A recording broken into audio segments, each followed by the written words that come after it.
Добре, окей, супер. В третій панелі, як ви бачите з назви і тематики, ми будемо говорити про англійські інструменти англійського права. Я буду розповідати про це англійською. From the topic of this presentation, you see that we will be talking about English law. So I will be speaking in English. This session is primarily for investors, right? So what instruments are there to make it interesting for the investors to come and invest into a Diia City company? As an introduction, so we all know the name of the law. That's the Diia City law. There are two Diia City laws. One is the tax and one is the non-tax law. So the name you see there, the title, that's the non-tax law.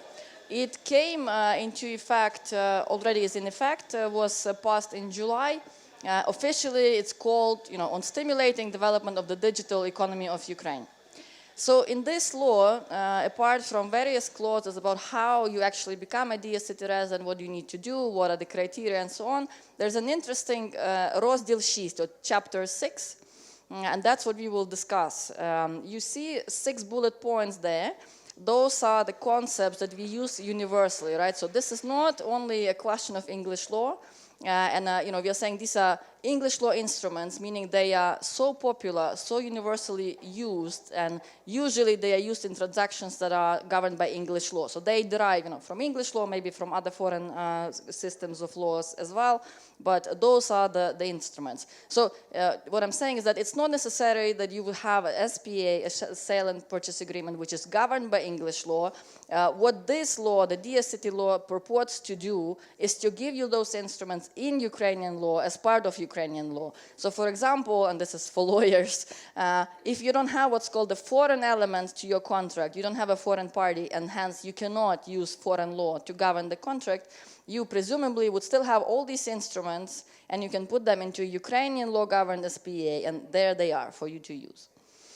I think this Diia City law, just to put things in the context, it's part of a general trend where we see on one hand a liberalization of the legislation, bringing it a bit more up to date with modern trends, and also trying to adopt instruments that are universally used into Ukrainian law.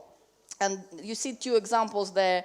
The new LLC law, Закон про товариство з обмеженою додатковою відповідальністю from 2018, which was quite groundbreaking in what it has done to the corporate laws of Ukraine. And another good example is the new privatization law from 2018, where it actually says expressly in the law that you can go and use English law to govern your transaction, which is completely, super new and was intended to be super investor friendly. So that's a general trend where the legislator tries to make those instruments available in Ukrainian law without having to actually use English law to govern your contract. There's a provocative question at the end. I mean, it is definitely a major breakthrough for Ukrainian law. But the question is, it's a giant leap for Ukrainian law, but is it a small step actually for the investor? Using Neil Armstrong's quote, slightly rephrased. So it's big for our laws, for our legal system. It's major. But is it actually, enough, or will it improve attractiveness that much as, all these investors will start rushing to Diia City? We don't know. The answer is we don't know, but, we have a good start. We have these instruments in the law now, and now we have to see how they will be applied. Will the enforcement go where it should go, and, these instruments will actually work and someone will use them? So it's a snapshot of what's there with some abbreviations. So there is an NDA, which is a non-disclosure agreement or confidentiality agreement. There's NCA, which is a non-compete agreement. There's a convertible loan. There's a call option, liquidation preference, and in one block, though it's a huge topic in itself, but in one block, warranties and indemnities. In this session, we will not talk about NDAs and non-competes because there's a separate panel dedicated to this, which will be after this panel. So I will just say literally 2 sentences about them, and then we'll focus on the other 4 things you see here, where I'll briefly explain to you what they are and why it's important, and what it will actually be in Ukrainian law when you read those clauses of the Diia City law. So NDAs and non-competes, they are fundamental without any exaggeration. So any investor, foreign investor who comes to us and, first time in Ukraine, they ask all these questions, to be comfortable in the Ukrainian legal environment, and they always ask about, how is there a good practice of enforcing non-disclosure agreements, confidentiality clauses? Do they work? We're saying yes, okay, they work. And non-competes. And non-competes historically have been quite problematic. Everyone understands that it's quite unlikely, right, based on previous practice of the courts today, that you will go to a court and you will be successful in enforcing non-compete against your IT professional. That's, very hard to achieve. That notwithstanding, everyone is using these non-compete provisions in their contracts, and really what they are trying to achieve is more like, set a deterrent, sort of like a moral obligation, really, which might be or might not be enforceable, and really just to try to encourage positive behavior in your service providers. So that's there, but now the Diia City law comes, and it says you can actually have these provisions in your Ukrainian law-governed contract. So, let's see how they will work. They're both super important, and as I said, there's a separate panel dedicated to this, so only briefly one slide about these two things. Now, convertible loan. It's one interesting clause in the law, which calls it, договір позики з альтернативним зобов'язанням.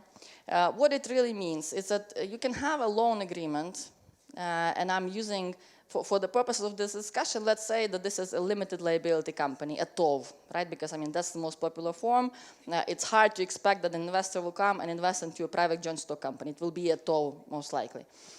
So what it really is, it's a normal loan agreement, but it has this additional protection for the lender.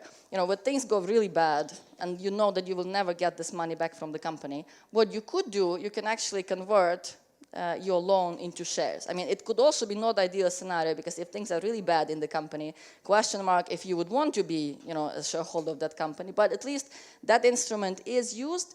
Now, I have to say this is not probably preferred route for any investor, because normally, it's always equity. So everyone wants to become a shareholder from day one and get equity, and potentially also give a loan, but that's, a combination. Equity is almost always there. But this instrument could work. It could work for early stage companies. So, and one of the reasons why you would use this instrument is that there's a company which is impossible to value. You just don't know how much you should be paying for the shares. So you effectively defer that valuation decision till later on. You're giving your money to the company can use the money to develop, and then at some later stage, it becomes more clear what the valuation is, and then you become a shareholder. It is certainly a way to mitigate risk, because instead of just giving a loan and having no prospect of returning it or having it returned to you, you actually can get at least shares in the company, and I guess at least try to do something with the company to turn it around, to be able to save your investment. Now, this mechanism, the contractual mechanism, will never work unless you have the corporate side which helps make it happen. And the corporate side, thank God, is there. It has not been there for a long time. And 2018 LLC law, which I mentioned, which was groundbreaking, one of the great things it did, it actually removed constraints to do this debt-to-equity swap thing. So effectively exchanging your debt, contributing your debt into equity and obtaining shares in return. This wasn't possible before, it is possible now. Of course, this is not an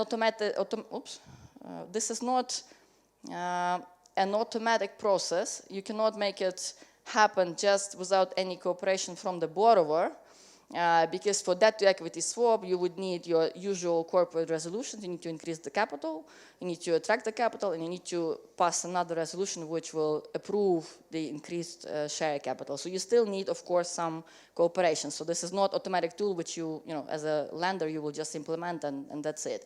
So your borrower needs to be cooperating with you. So overall, it's not that this is impossible the way it is now, even before the Diia City law. But convertible loan agreements, we haven't seen too much of them. And there could be a number of reasons. First of all, people are not used to this instrument. And secondly, as I said, could also be that it's actually not that super helpful for, at least especially for late stage companies. But it's there in the law now.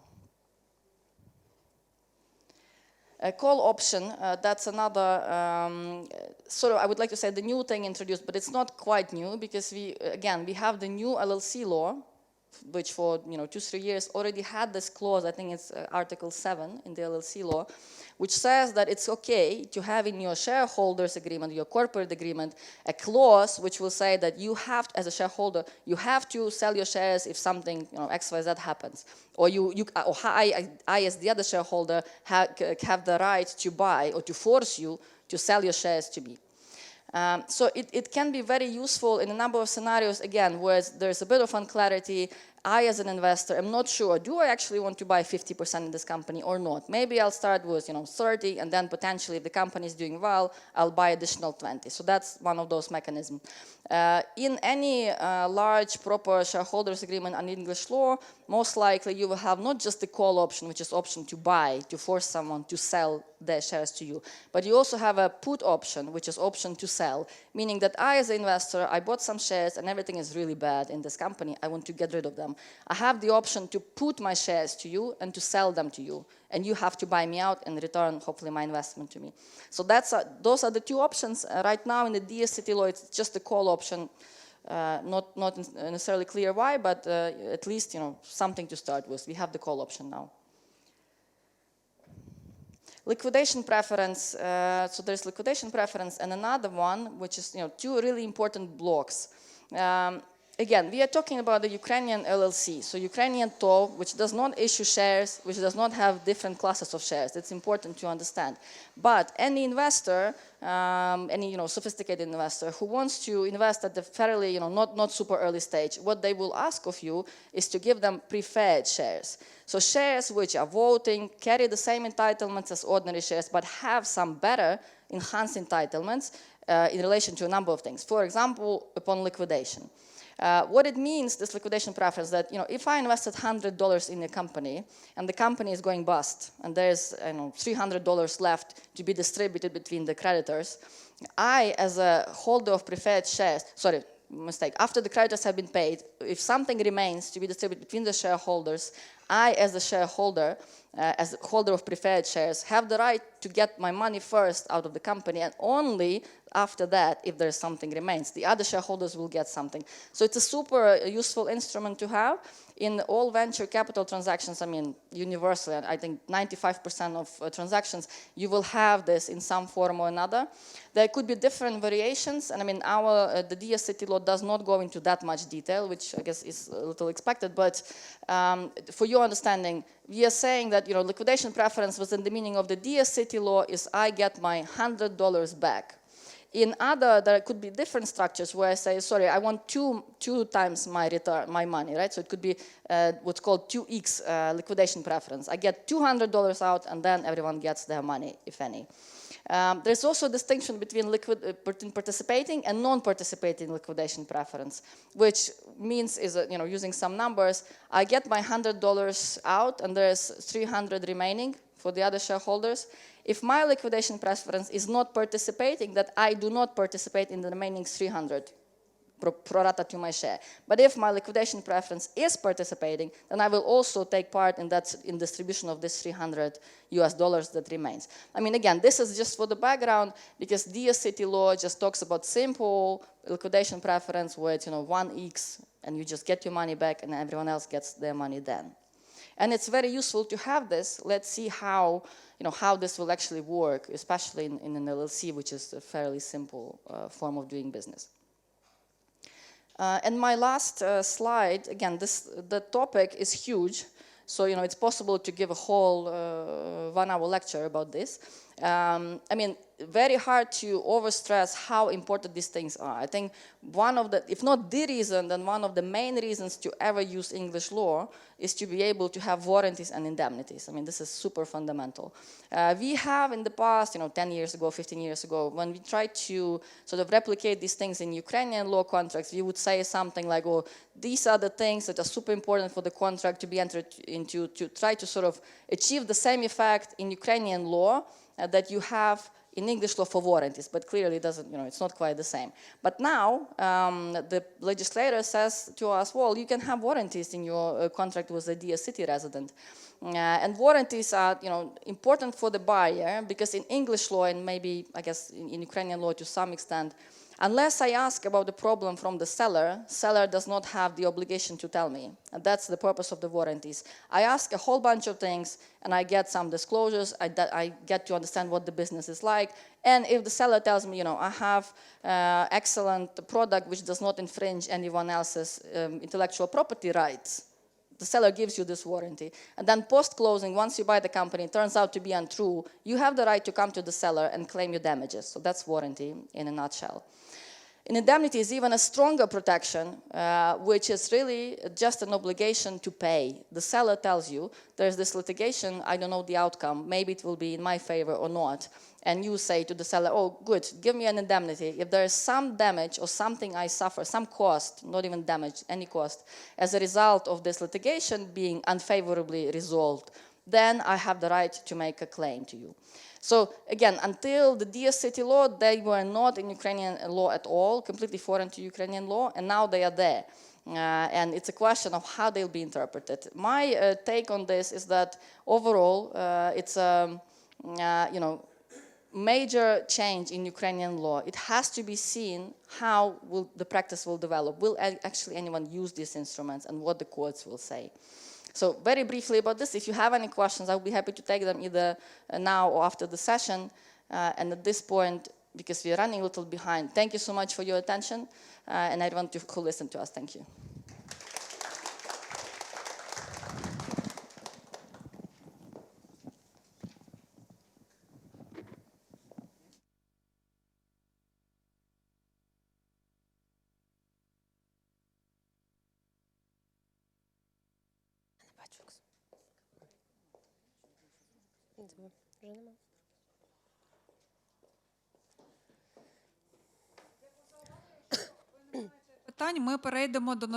Okay, if you don't have any questions, then we'll start another session on our agenda.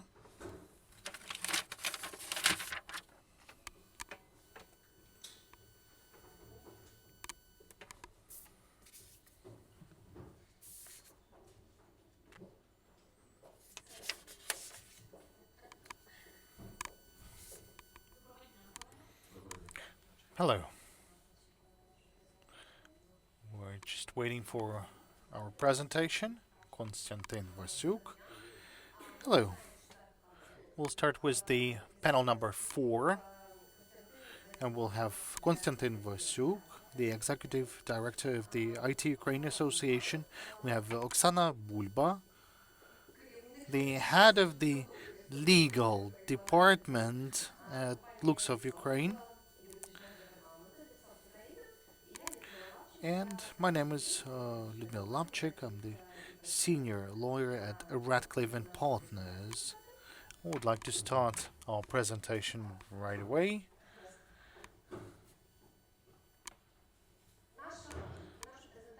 And our presentation shall be dedicated to non-compete and non-solicitation, intellectual property and gig contracts, anything to change in this matter, whether there is a limit of perfection. So we decided to reduce that topic to 3 words. It's only the beginning. Let me face you. And during this panel, we would like to discuss a number of issues that are raised with the adoption of a new law, particularly with regards to a significant number of aspects that are being changed, any positive, any negative outcomes, particularly for the experts of the IT area. As we know, the IT companies are using 2 forms of employment.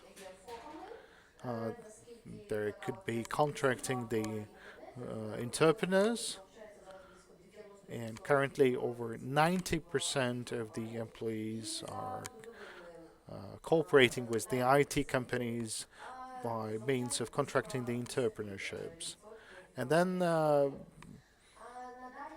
rest goes for the other 10%. Now, the new law would allow to employ experts based on contracts, based on gig contracts. Now, the law does not prohibit the employment of sole proprietors or entrepreneurs, but to be qualified in accordance to the new law, the Diia City resident may employ only the hired labor. That's for the average monthly salary, for many other statistics data. So, yes, you can employ sole proprietors, but in this case, you cannot be qualified in accordance to the Article 5 of the law. And the law also provides for a transitionary period. We'll see how it goes. We would like to talk more about the gig contracts and the gig experts. What's the new approaches provided under this law, how they are going to be implemented, and what's the way forward? Oksana, please. Well, let me complement some of your thoughts as we go deeper into details. The previous speakers, they explained us the new way of development as provided by the state, and hopefully this is what we're going to have in future. But the details, well, particularly related in employment of IT experts, and maybe not all the IT experts, because the law on the Diia City, it clearly says that there could be any experts engaged by the IT company. That could be HR, accountants, lawyers. Anyway, it could be different specialties that the IT company require for operations, and we understand that we have a chance to cooperate with the employers, but subject to the labor agreement. That's a special norm provided under the labor code. Now, there is an expert to work with gig experts, and these are the physical entities. So the entrepreneurs, they have to either well, finish their operation and start operating under the gig contract, or they could engage sole proprietors, and this is a necessary component. I'm sure you're all aware that we have a lot of IT experts, we have a lot of contractors supporting the operation of the company. It could be water suppliers, coffee suppliers, some other stuff for our economics. That could be sole proprietors, really. And in this case, we'll be referring to the amendments to the tax code that would need to set the limits for us to engage different contractors so that we would be still complying with the law in terms of the scope of operations and the amount of payments to the sole proprietors. Now, going back to the gig contracts, which is a very difficult construct that our lawmakers were willing to offer to the IT environment in order to let them have the same freedom. As taxation is an important part of the development of the industry over the past 15 years, but there is another component. That's our obsolete code of laws on labor, and all these normative legal acts in this area. They're fairly complicated and obsolete, and it's fairly difficult to for the code to regulate all types of relationship between the companies and the employees. So the gig contract would be some sort of a transitionary step or transitionary period in transitionary period in the development of further labor code. Hopefully there will be amendments or re-establishments of the labor code. It's all about the civil legal relationship where we are cooperating with the legal entity. It should provide. The law clearly provides us that it should be the functionality as if we are fulfilling certain position, and certain regulations under the Diia City. They provide that their contract could not be requalified into a labor agreement. There are certain amendments with regards to that introduced into the labor code, and hopefully this will be the mechanism that would allow us to fulfill two tasks. First, whenever we are selling our organization to the foreign customers and explaining them how we are working, and there are cases when it's difficult for us to explain that it's okay whenever you're using the sole proprietors while the most of the countries abroad they have a clear list what are the covered labor relations. So there is not only the labor agreement, but there is a bunch of circumstances that regulate the operation of a person or an entity. So we have to be on the safe side. And in this framework, it could be an alternative to the agreement with sole proprietor. And then we'll have a range of clauses allowing to regulate our relationship, particularly with the technical requirements, how the person should receive that, to fulfill that, within what term, at what price, and also there is a possibility of well, different options of payment. How should we pay per hours, per the work? So the IT companies have been offering really different types of methods of payment. Now, all of that is being reflected in the text of this new law. Then there is a possibility to provide for a paid break whenever, or to have it at least 17 days per year. Then payment of maternity leave.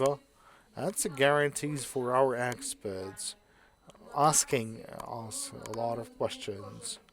As in practice, not every agreement with the employer would contain certain provisions guaranteeing or offering the right to this or that entrepreneur to make a break in providing services for this or that reason. Now the trial period. Or should I finish? Okay, good. We see that only in the context that we have a right to terminate the agreement not 30 days prior the notification, but within the period that allows the company to properly respond and to have best results of cooperation. Now, thank you. Let me stop at this moment and transfer the floor to my colleagues. And Konstantin, what do you think? All of those provisions, would they satisfy the IT experts? And what's their attitude? Well, in the very beginning, when there was only an initiative on certain changes, we didn't think that would be so global for IT industry.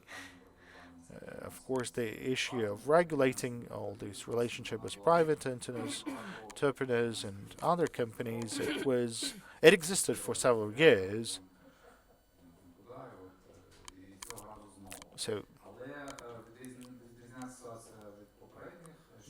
this initiative was different from the others because we are always actively engaging that as an organization, and now the IT Ukraine is the leader, is the specialized sort of association in the market, and we have over 70,000 employees working in the companies that are part of this association. So we are a fairly notable organization.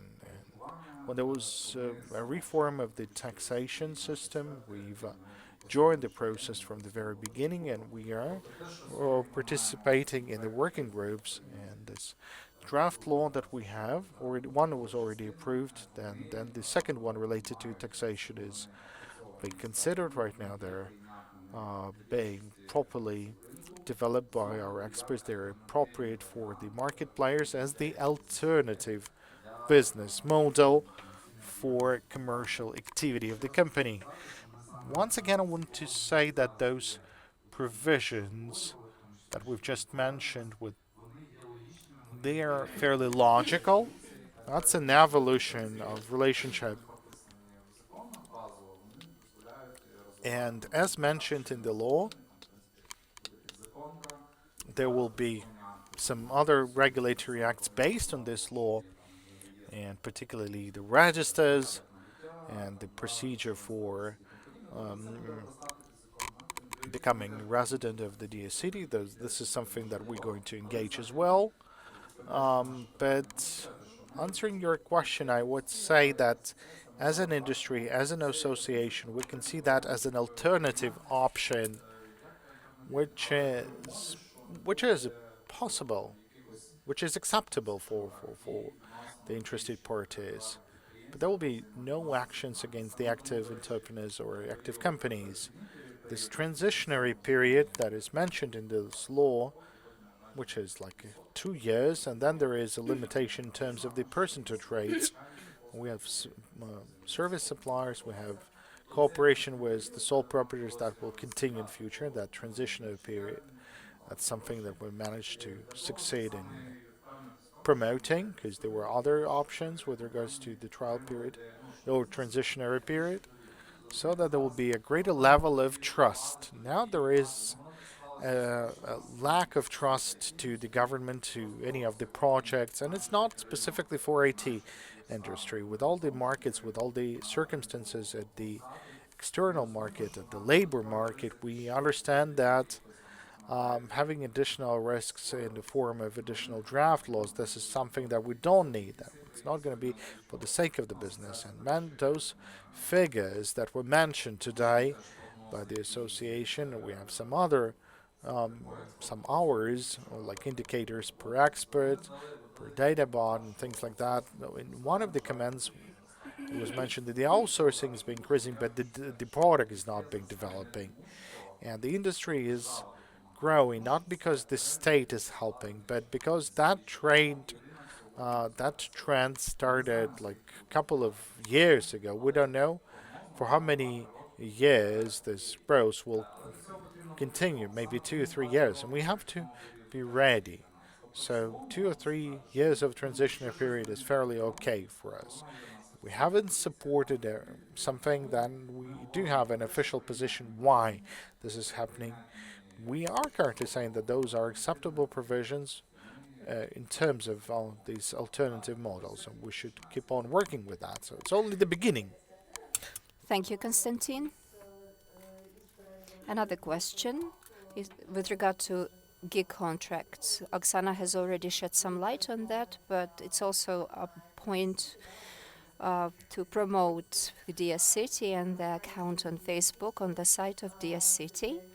Specialists, I don't know what level specialists they are, but they provide specific answers to specific questions, in particular whether there are any risks that their contracts will be qualified as hidden or covert labor relations, employment relations, because the amendments to the Code of Laws on Labor and the law itself contains different provisions which frequently overlap or maybe crisscross gig contracts with labor contracts or employment contracts.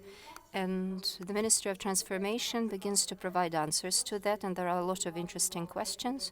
Whether you can make several gig contracts at the same time, whether it's possible to work at the same time as a private entrepreneur and a gig contractor, if you, as a professional or an individual that helps professionals, if you're interested in the answers to these questions, then on the Facebook account, the answers to these questions are given. I don't know what legal power or authority they have because nobody officially endorses them, but still, you understand the trend that these consultations will set for you.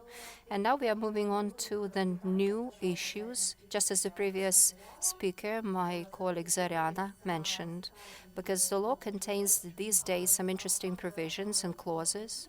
Non-compete is one of them. That is to say that you abstain from going into competition against others. And non-disclosure agreement is another point which we will cover a bit later. These are the new provisions from the standpoint of legal regulation, because currently they are in the contracts for service provision signed with private entrepreneurs, and I suspect that probably in employment contracts such clauses are also contained, probably in the contracts with some very important professionals. Legal case law in Ukraine is not very specific or very unambiguous on these points for me to quote that. Therefore, these new provisions, if they get applied, they will prove very efficient for this area. So, Oksana? Yes, I would add by saying that this is very normal practice. We understand in the world such clauses are contained. I mean, the obligation to abstain or restrain from competitive actions, we can just argue and say that this may be the violation of the competition law. But still, I can see that the authors, the makers of this law, pursuing the pathway of the experience of some avant-garde and advanced jurisdictions when they sign a specific contract which can be recognized by law as a compliant with one that complies with the law and then achieves the purpose. And the major purpose is to preserve the confidential information owned by the company. We understand that it remains valid for a certain period of time, but just like before Diia City, a company would have to assess which information is valuable for it, who the recipient of this information should be, and what it can offer in order to protect this information and secure it.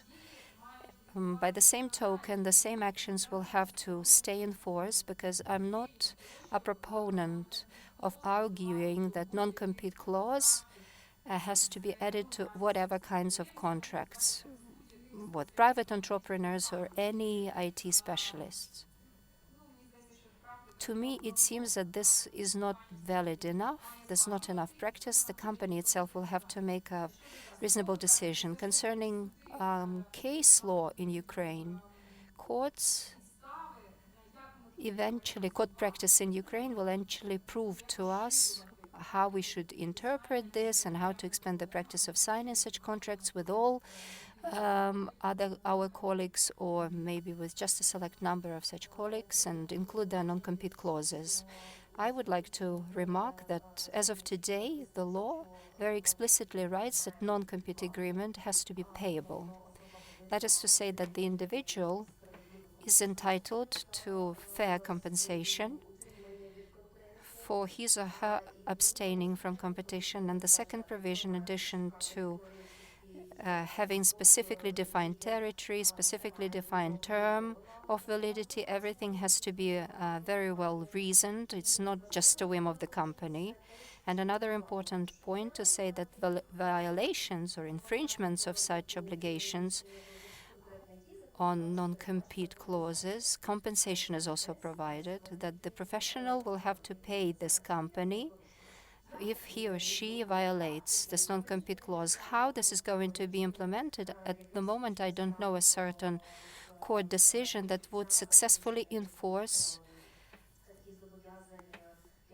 the violation of non-compete clauses, but I hope that we will see that in the future. And I would also like to add that amongst professionals there are a whole raft of different misunderstanding points and lots of different interpretations concerning this particular part, that the company can use these particular clauses of your contract within its own interests, that the interests of the professional will be violated. It will be to the detriment of you as an employee. So at the level of the company, this also requires, also at the level of the respective departments and HR personnel, additional work needs to be done. It's not frightful, but I still believe there are more meaningful and other things fraught with greater risks than this chapter.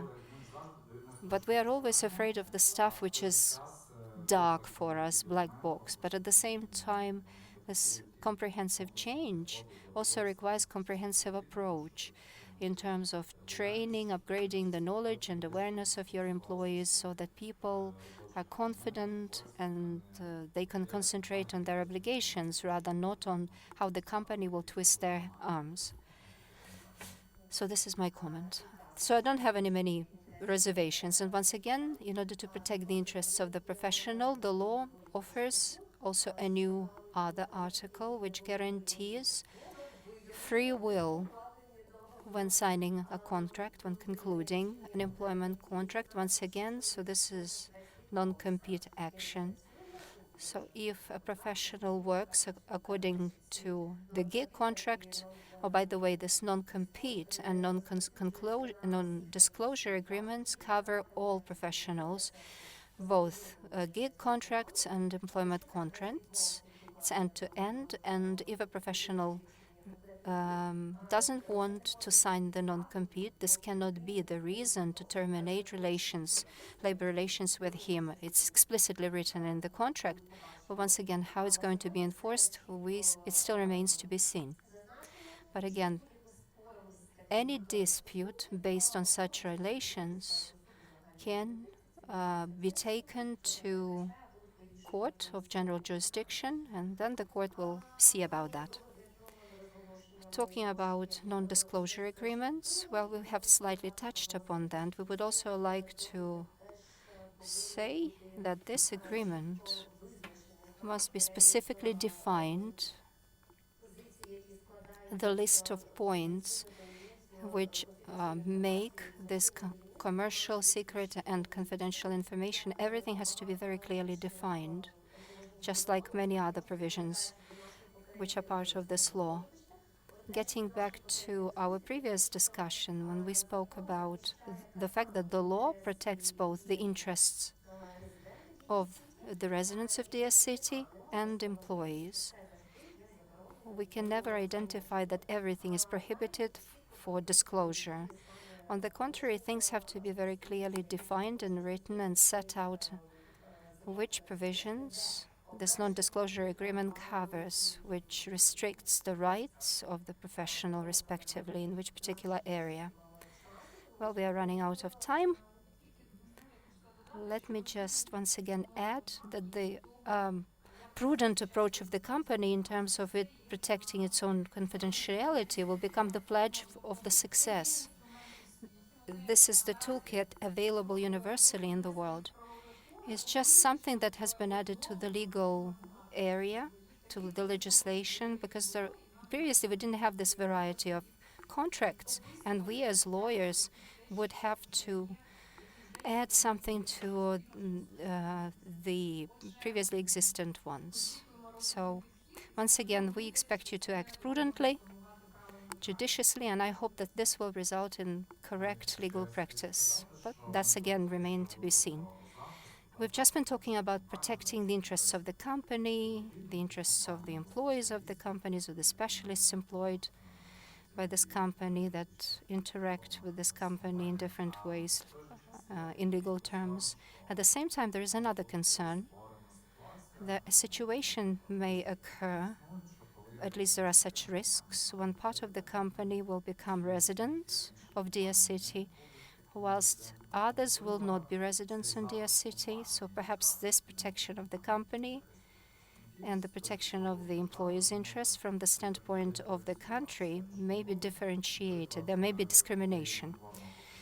What I mean by that is that when we talk about inspections or the actions undertaken by different law enforcers, just as we initiated that last year and the year before last, there was a draft law which meant to protect all companies, irrespective, regardless of the fact. Well, we didn't have Diia City in operation yet, but still there was a differentiation. You remember the period when there were searches of premises, and when they confiscated or withdraw different pieces of computer terminals, etc. Different stories were recurring.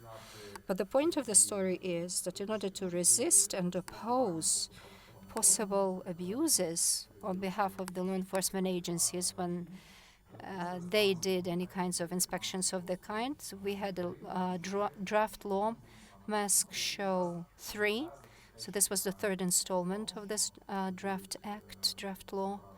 So once again, to prevent that these violations would take place. So such draft law has just been through the committee first reading, but we at the level of our association, at the level of our industry, we do believe that either this draft law or a similar draft law with such norms will definitely have to be put into operation with that additional guarantees to prevent pressure on companies that may disagree to any changes in their business models. But of course, amending of such laws may happen. So this is for you to understand that we are very clearly and tightly observing all of the changes. We are also actively participating in the development of the respective bylaws, and we are in constant communication with our fellow colleagues and counterparts. There are a number of different risks, but we are definitely welcoming these changes because they are for the better, they are constructive. Yes, I couldn't agree more, because within the framework of the law, we need to ensure legal certainty, whether the requirements to their contracts or the preferences provided by the law are just, fair, unfair. Practice, of course, will bear witness to that once again through its enforcement. But now, because of the benefits that this law gives us, is the provision of legal certainty, ensuring legal certainty, because all of the parties to the contract will definitely see what they can rely on when they begin to insist on fulfillment of their legal rights and entitlements. So to wrap up our today's presentation, once again, this law targets and aims at legal certainty in the issues of intellectual property. Certain changes have been introduced, some template provisions have been amended, and now the law provides for personal non-property rights as well as property rights transition. On what legal grounds the transition of these intellectual property rights may take place. So previously there was a legal gap, loopholes were there before that, and certain legal clauses were written in consultations with IT specialists, but still legal certainty was lacking. But now we have achieved the point where everyone understands who gets the entitlement to property rights. We simply probably have to say more specifically about IP rights. Will you comment on that? No, I just want to support what you have just said. It talks about certainty. The source, once again, was court practice, because I believe that when we were in cooperation with legal practitioners from the judicial area, they spoke about the fact that recording and fixing when these rights become valid for gig specialists and what opportunities and rights are still available for these specialists in contracts. We'd also like to say a few words about self-government, self-governance, because the law, as is known, has introduced new articles which at the same time try to regulate self-governance of IT companies, and on the other hand, they say very explicitly that government's interference in the exercise of self-governance is prohibited. So why such an article, such a point? So what prospects do you see, Konstantin? Well, in fact, it looks like, if we look at the previous versions of the law, the self-governance organization used to enjoy wider rights, And we advocated, and the industry was able to advocate this position that there is a great number of organizations that advocates our rights, and another one is not necessary. And besides, a newly created one would be too close, too approximated to the government, and that's a risk. So once again, it all depends on who the head of this organization will be, but its powers and authority have shrunk. Well, if it's written and set out in the law, that's okay, but still, we have to very clearly observe how this law, how this part of the law and these documents will be operational. The procedure is still not clear, and respectively, the procedure or the creation of additional risks for us in terms of regulation, for instance, or indirect regulation, as they say. That's something that we are looking at SQ, but we understand we don't need that. The industry does not need that. As an organization itself, well, because the law speaks in favor of that, well, we just say okay to that, but it all depends heavily on how it operates, who will run it, like the public council, for instance, composed of the representatives of the industry. How efficient it will be, once again, time will show. We believe that there's no need to create another body. Thank you. Oksana, any more remarks to make? Thank you, Oksana. Thank you, Konstantin. Unfortunately, we have no more time to take questions of our audience, and now we move on to the fifth panel, which has to do with tax issues, and I'm giving the floor to our colleagues. Should you have any questions, you're welcome to approach us with your questions at the end of this panel. Thank you very much for your attention.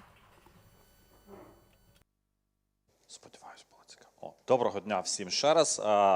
Поки ми тут Good afternoon, everyone. Once again, while we are still changing the furnishing for the text issues, once again, I would like to say thank you for this opportunity to join us both offline and online on YouTube, on Facebook accounts, and perhaps on other links that you have obtained as an invitation to today. Sergei and I, let me introduce immediately who we will be talking and what about. Sergei Varlanov has one of the most difficult topics to cover and one of the easiest ones, because we were planning this event sometime in September or mid-August, and we were thinking of getting all of us together and speak more specifically about draft law 5376, which was voted for in the first reading, and then the Ministry of Digital Transformation at the level, and in the battlefield with the Ministry of Finance, which was an unequal battle at the level of working groups. Between the first and second readings, well, they came up to be the winner, but we don't know 100%. We cannot argue for sure what regime of taxation will be. Therefore, I'm giving the floor to Sergei Varlamov. Probably know him because he used to be the head. For more than 1 year, he was a head of the State Tax Service of Ukraine, and before that, he had been Deputy Minister of Finance. Basically, he knows very well how policies in taxation are shaped, and I hope that we will be able to provide the answers to the most painful issues and the greatest number of bottlenecks which worry the representatives of the industry. Sergei, hello, can you hear? Can you see us well? Greetings. Yes, I can hear and see you well. Wonderful. Then the first question I would like to begin with is it is expected that the new legal and taxation story will be launched on January 1st, 2022. So in fact, we only have 1.5 months before that. Do you think it's enough for a business or for the business environment to make an investment decision to go to a new Silicon Valley? Understandably, there's very little time left. All of us, we know about the rule of 6 months, which holds true for tax innovations, and this draft law work is still going on. The work is still in progress, and not too many plenary sessions are available, and yet the law on the state budget hasn't been voted in effect. Therefore, ahead of us is still a lot to do given the timeline, the 45 days. Because the majority in the parliament are consolidated, I still stick to the opinion that this draft law will be supported. Concerning the transition, business has been preparing, surely. Before I began to work for the public service, I had spent a lot of time in international consultancy services. I know how decisions are taken in the business environment. Businesses usually do get ready, but because this draft law has still not been voted in effect, still hasn't been signed, therefore, within this short term, at such short notice, it will not be very comfortable for businesses to operate. But this is just in relation to this issue. Thank you. Another provocative question. Today we have asked several speakers this question. Do you believe that the guarantee of 25 years for the validity of this regime, both in legal terms and in terms of the timelines, will definitely stand a long time? Or do we have to prepare for arbitration? Well, it's a multidimensional question. And my approach to this regime would be as if to an experiment. There's too many factors in play. And I would even say that this experiment is the result of a compromise. Because a couple of years ago, when the idea of the Diia City was born, it was far more radical. And there was not a compromise that we have it right now in between of the MDT and the industry. So that level of compromise did not exist. So this experiment, it exists. Can it stay active for 25 years? Well, I'd say logically it's, well, not really. But the simplified taxation system already exists in Ukraine for 20 years. It transforms, but except for certain, changes in 2014 and 2014, it never went any worse. It has become, in fact, more loyal to the entrepreneurs. The second example of the experiment was the alternative sources of energy. It has their own risks, but still, the law has been slightly amended, but no radical changes. And my vision on the future development of the project, I'd say that it has a number of great risks. First, it's still an experimental project. And secondly, it's fairly discriminative by its nature with regards to other professions, because it's not about the simplified taxation system. It's about the last taxation rate for income tax to certain individuals. And this idea with regards to concept, it has changed a bit. The tax amnesty was amended. There are different rates for passive and active incomes, but the salary rate was left fairly unchanged. So the only positive thing about the state budget not seeing the incomes from the single tax as they're being sent to the local budgets. So therefore there's not going to be a direct loss on the part of the general fund of the state budget, but still it poses a risk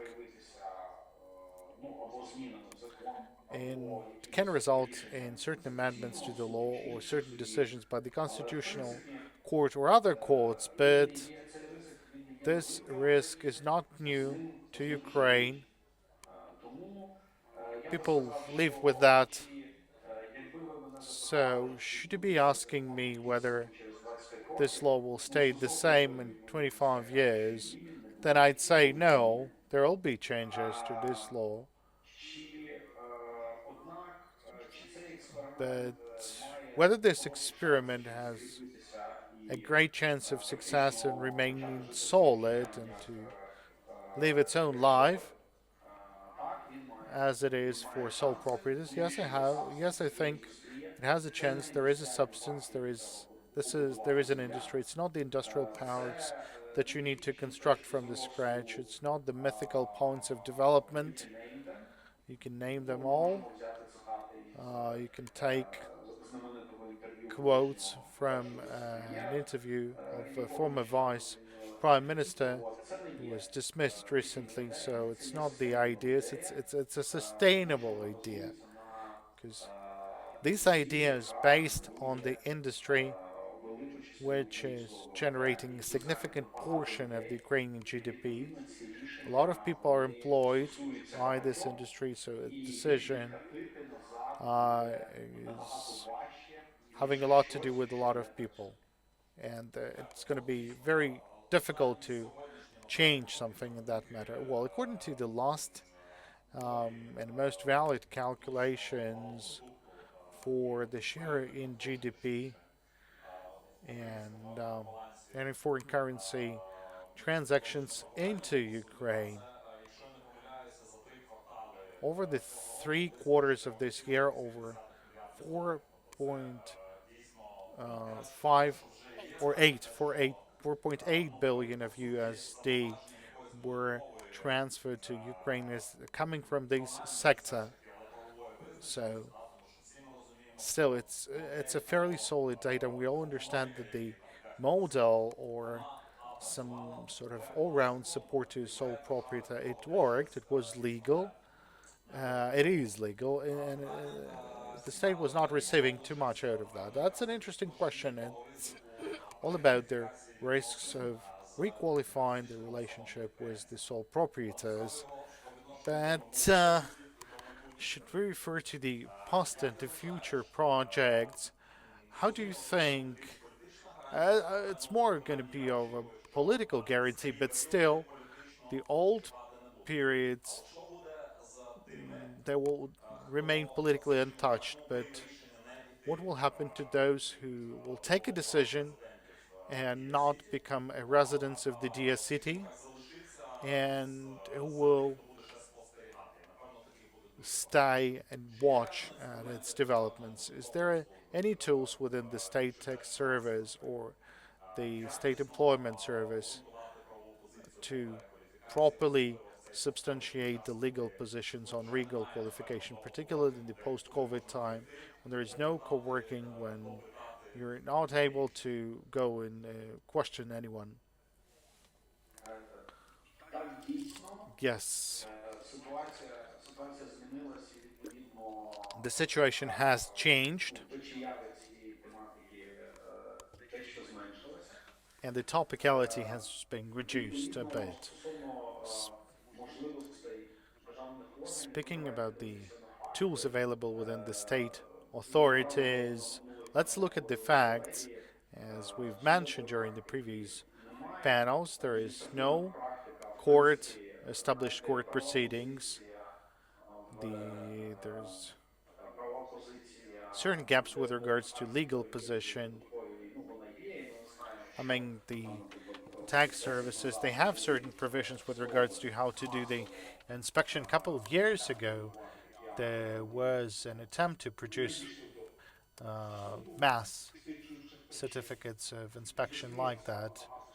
The industry has become more solid, more developed, and it's not dependent on Ukraine from the point of resources.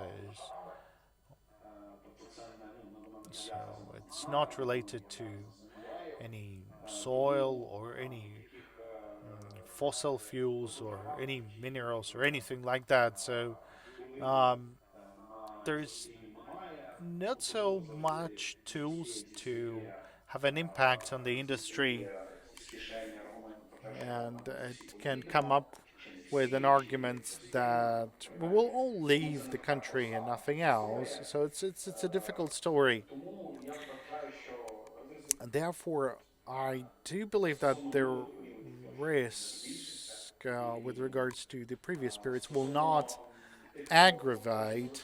Speaking of those who would wish to remain, really that would be the outliers, because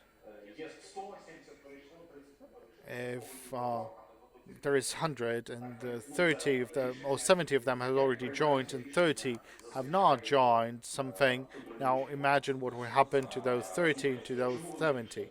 So it's all about this evidence-based approach. So these are the odd one outs. Why haven't they done this? That is why the risk of detection it will increase. Speaking of the legal position, I would draw your attention to the recent research of the Center of Economic Strategy on the on the misuse of those paying a single tax. That was a research that was published just a week or a couple of weeks ago.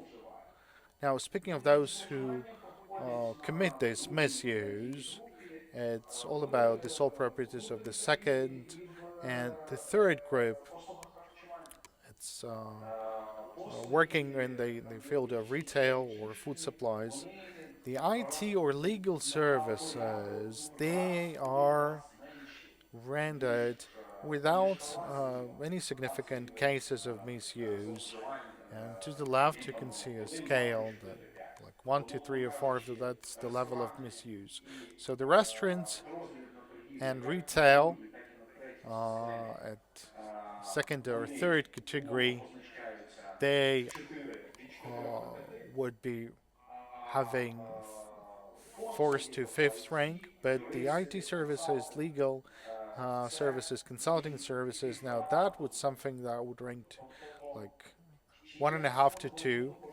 Uh, whether the IT experts are the main violators, no, they have the substance, they have, I mean, every hryvnia they receive would be properly taxed, and one of the criteria of reaching the upper limit and switching to another category of sole property is something that we almost never see. Speaking of the substance, the legal position would be the same, but for the courts and for public authorities within the Diia City, they will be having a large argument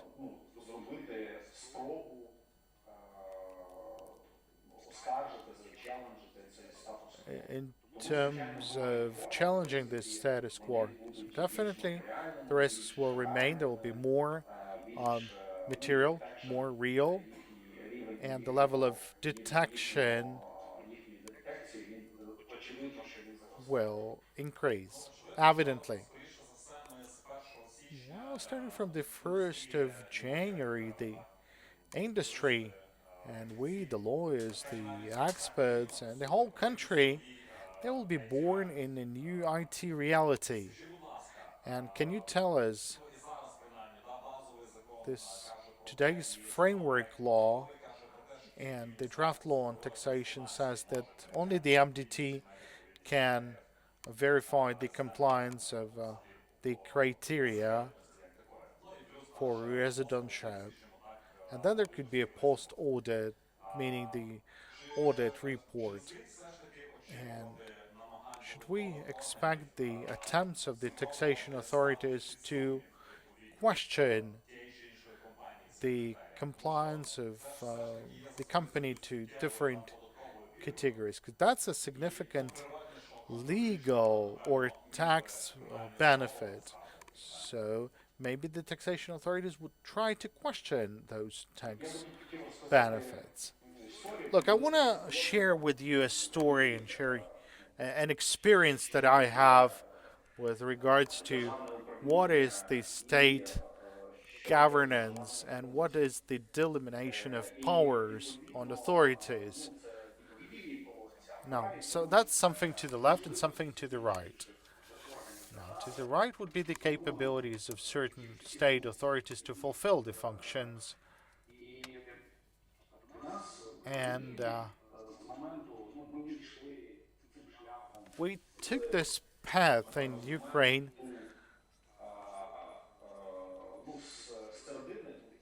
starting from the mid of 2000s. We're talking about the differentiation of the public authorities into central executive authorities and the ministries. So the ministries would be establishing the policy, while the executive authorities would be the one to implement this policy and to control that. Now those functions, they could be, well, they're classical sort of functions. That's a living system. There are power games, there are certain operational solutions, tactical solutions, strategic solutions in play, but still the expertise with regards to inspections,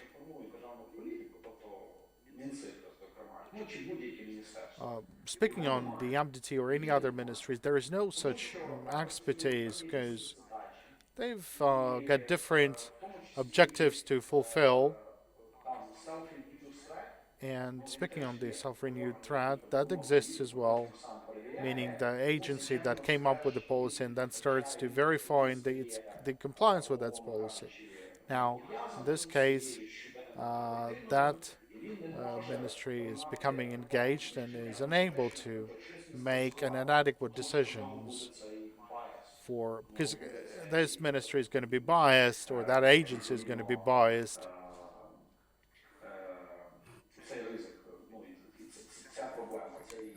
And that's the challenge that could arise. That's why any ideas, whenever the agency that creates the policy becomes the regulatory or supervisory body, now that's a very risky approach.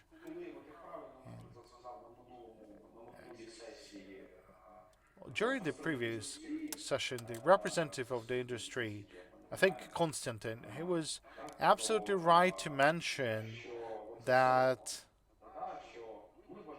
we believe that SRO, or we're not willing to have SRO, but still, if there is leaders, then the SRO would be okay. Look, that's a mistake. The state is not going to work in that manner. The public institution, well, people, the employees, and the public institutions, they tend to change by the seasons of the year, depending on the political situation. I mean, we are okay about building a wooden house in summer because it's summer, for God's sake, and we're not going to be there in winter. I believe that the concept when the ministry is going to be the one to do the inspection, I'd say that these could be happening only during the first stage, if any at all, and not to be creating a separate central executive authority for that. So that's going to be the first stage. At first, the Diia came up with this idea, then part of them turned into the supervisory body, or the body that is implementing state policy in the sphere of this industry, and then having institutionally completed all these developments, having institutionally created the agencies, this agency will become separate, and or its supervisory regulatory functions will be delegated. So the ministry will remain. The ministry will remain the licensing agency.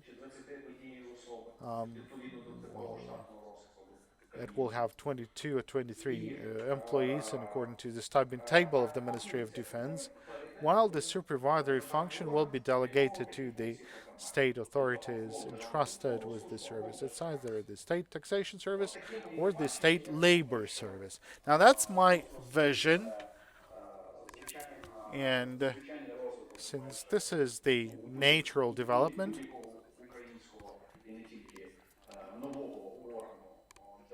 for any public agency. I think this is something that you might expect. Thank you, Sergey. You can't. Well, let me put it in a simple words. We cannot say that this function at certain stage of political development could be transferred to the state taxation service. Okay, Sergey, I have another question. I think that's going to be the last one and the most practical one. It's evident that those not having any presence in Ukraine, for them, the establishment of a new company and shifting its focus to the Diia City that is creating the presence in Ukraine would, well, result in many legal questions and many other questions. And Ukraine indeed has implemented a lot of actions on developing the taxation database.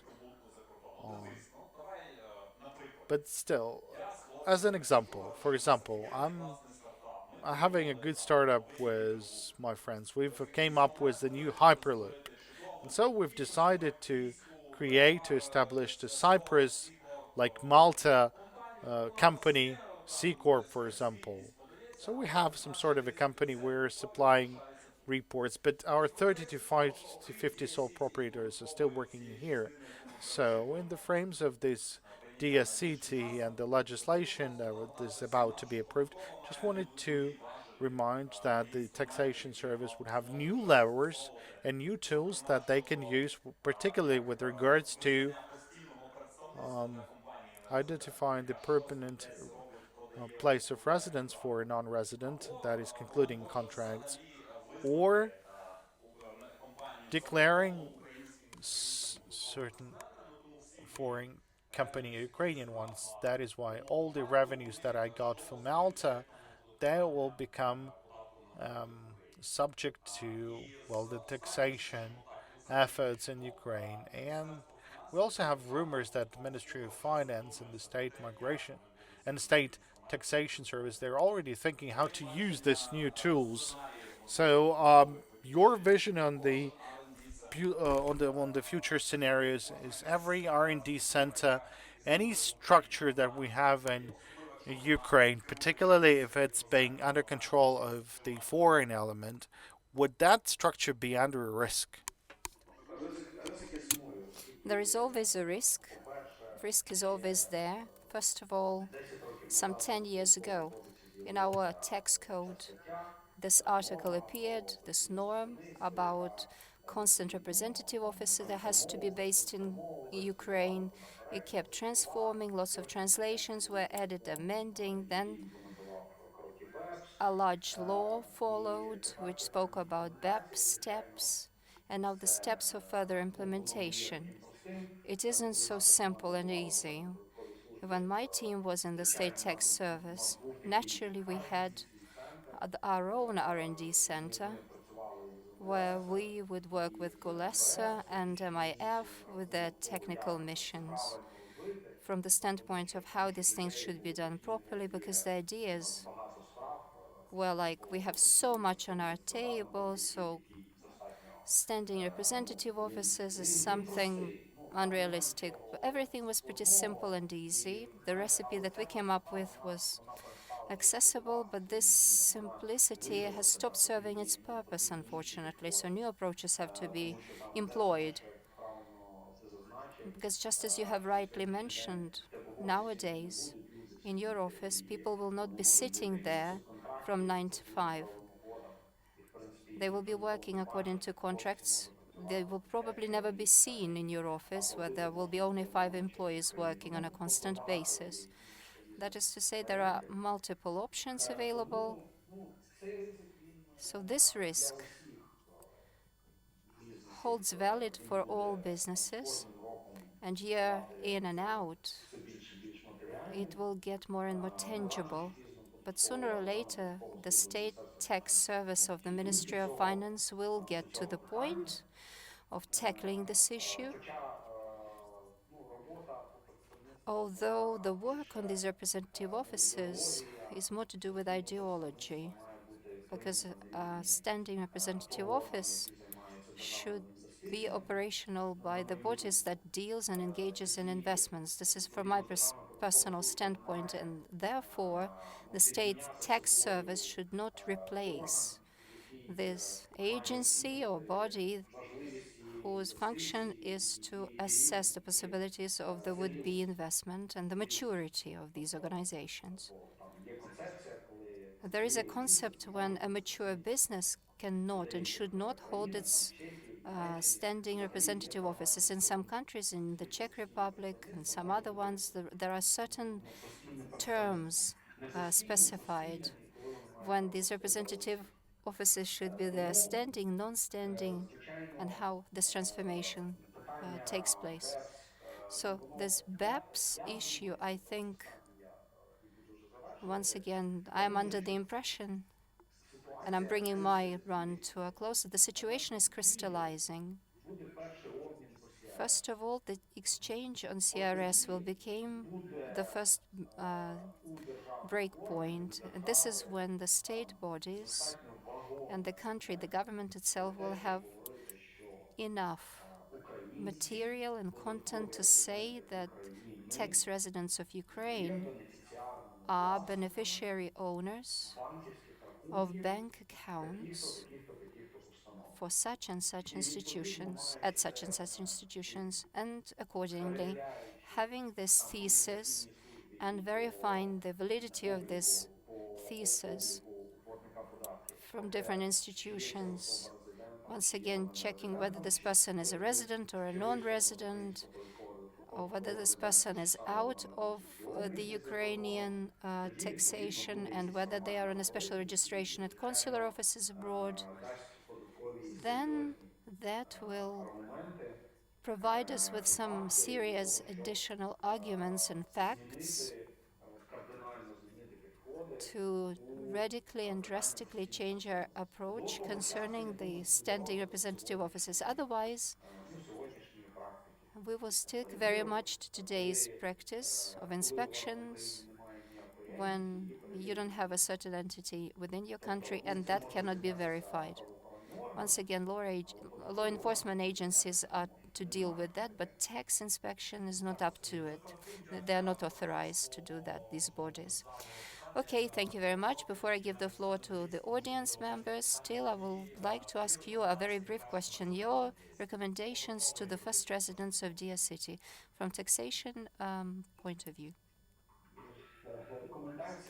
The recommendations or tips are all about getting all of the necessary documentation, explanations, necessary rulings, taxation consultations and advice, to get all of the generalizing explanations from the Ministry of Finance. So basically, you will have to force these agencies to work in compliance with their promises, because promises get forgotten very quickly, just overnight. And all of the people that you can deal with, at a later point, suddenly, they say that they cannot affect the decisions anymore. Political cycles are also changeable. We cannot predict or foresee what will happen in the future 100%. But what is being promised currently is to be recorded and fixed in additional records. So these are letters, taxation explanations of general character, specific character, just as I have said. From my capacities, which I have at my disposal, and from my perspective, today's leadership at the Ministry of Digital Transformation is ready to stand up for this idea. They're champions of light, and they're shedding the green light to the businesses, so you definitely need to take advantage of that in order to enhance your legal position as well as your status with the respective consequences for the periods that have passed and the ones that are still upcoming. at the point when you mean to enter the specialized system of regulation and taxation, which is called Diia City. Thank you, Sergei. So in summary, obtain notices, taxation, consultations, and just enjoy being a resident of Diia City. You will definitely never be sad. It's never going to be gloomy for you. It will be profitable. That's another side to it. All of you in this hall are very well aware of that, but these rates that you're going to enjoy are exclusive. These are like tax breaks, some of the most breakthrough, we would say, rates available worldwide for such a business model. Let's put it this way. We have a question in the audience. Good afternoon, Sergei. My question is, you have been presented as the ex-head of the taxation service of Ukraine. So imagine that you are still the head of the taxation service, and we have a constitutional decision rendered by the Constitutional Court of Ukraine that Diia City is non-constitutional, and paying wages based on the 18% rate. For example, they didn't pay 18%, but was 5%. Just as you said, all of the political obligations lost their validity. New teams have come to power, and maybe the Constitutional Court believes that this law is no longer valid, and the fiscal service will also support that. So how realistic will it be that tomorrow the taxation service will go to these 70 or 80,000 citizens of Ukraine on Diia City, because they're not getting all of the services that you have mentioned, and then it will result in a collapse, and in a single moment the IT system of Ukraine will be destroyed. But because let me remind you, when we had a constitutional crisis in spring, until the side of the Constitutional Court excluded that and eliminated that, they still had the question on their agenda concerning the guarantee fund of Ukrainian investors. So this is like sitting on a barrel of powder. Things get changed, as you said, very quickly, drastically, and overnight. Thank you for your question. There's one subtlety here. So far, the decisions rendered by the Constitutional Court can also be rendered unconstitutional, not from the moment that the law is passed into action, but from the point that decision is rendered. And there is also a separate discussion concerning how this could be, because the Diia City, on the one hand, is good, but on the other hand, from the standpoint of social payments, it's something that does not protect human rights, but it is the way it is. Laws are recognized unconstitutional at the point the decision has been proclaimed, and of course such risks are valid, and such risks will hold true for whatever kinds of laws.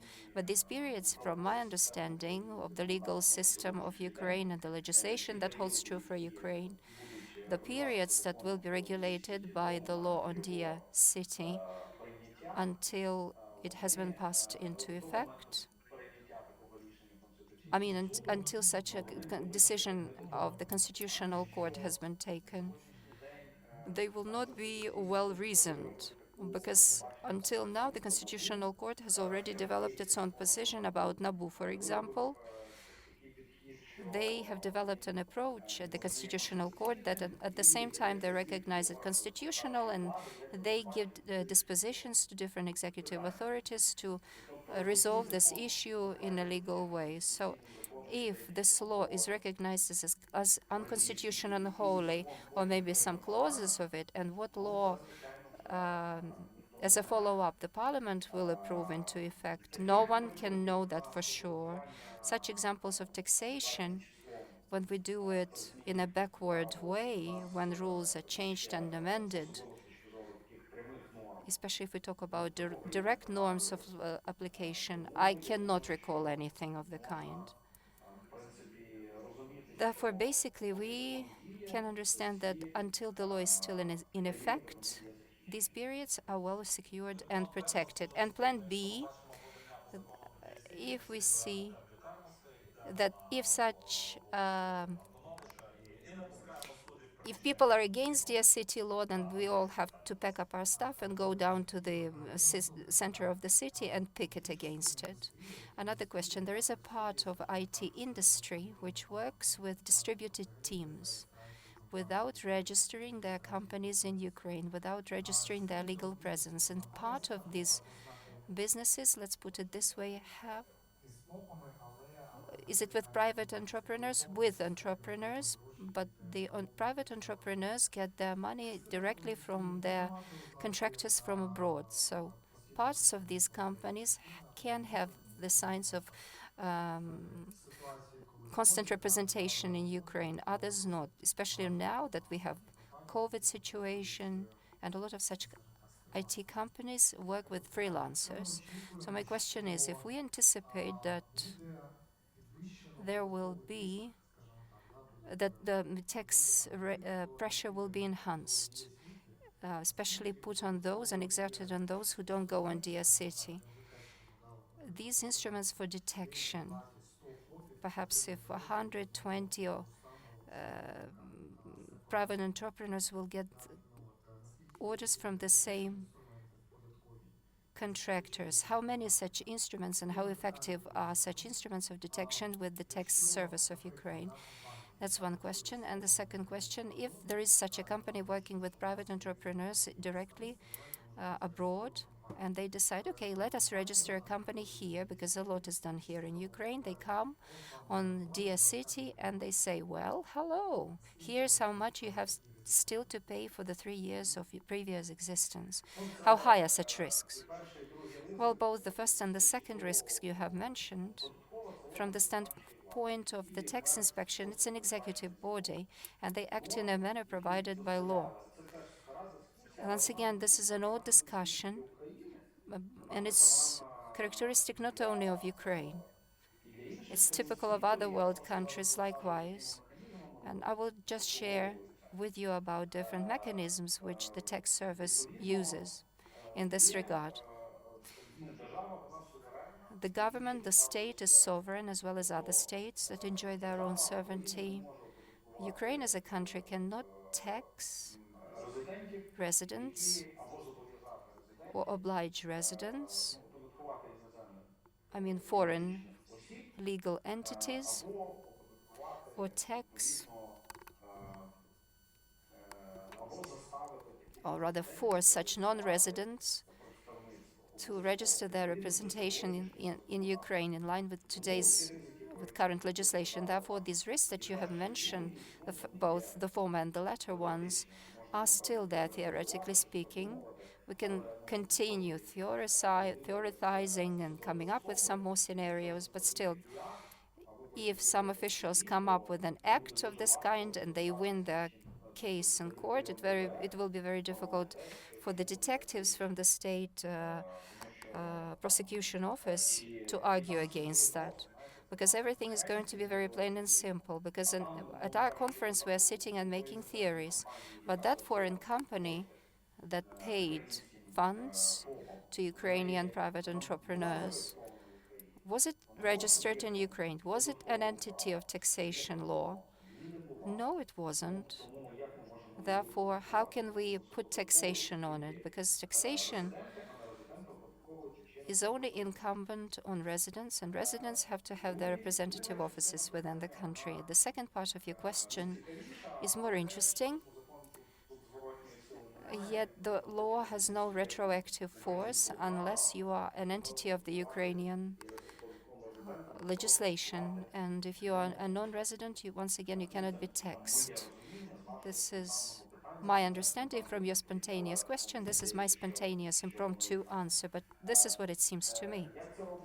How this is done in the world? Well, in the world they adopt laws, in our country partially. This was also done through the perspective of the tax imposed on Google. This is not a tax on the source, but on the recipient of funds. So this is the tax on Google the other way around, like in France. They have it in place. If a company in France obtains funds from offshores, it pays an income tax from non-residents in the territory of France. That is to say, you obtain 100, that's what you get, and you pay respectively on top of that some more money.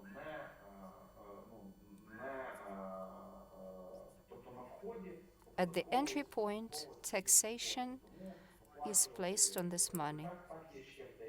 And the same goes for some other countries.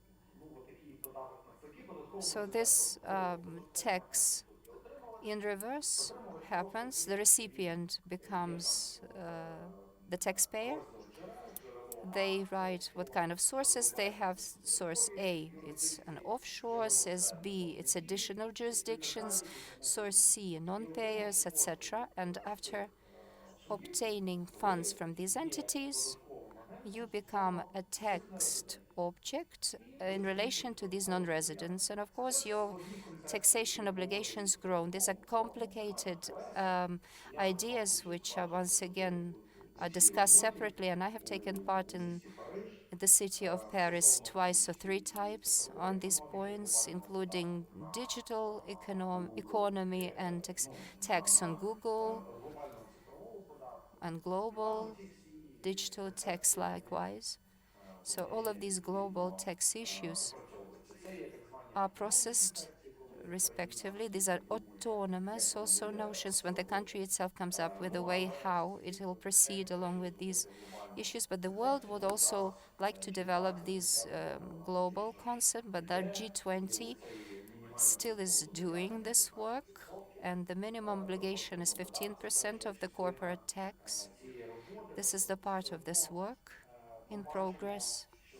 So we still observe that the development of these tax relations is going through with the help of classical tax tools. So they didn't come up with any digital taxes, but they decided to come up with a minimum requirement, minimum obligation, and something. If you are, for instance, registered in Ireland, you cannot pay less than 1% of taxes because the rate needs to be at least 15% without any implicit commissions, deductions, etc.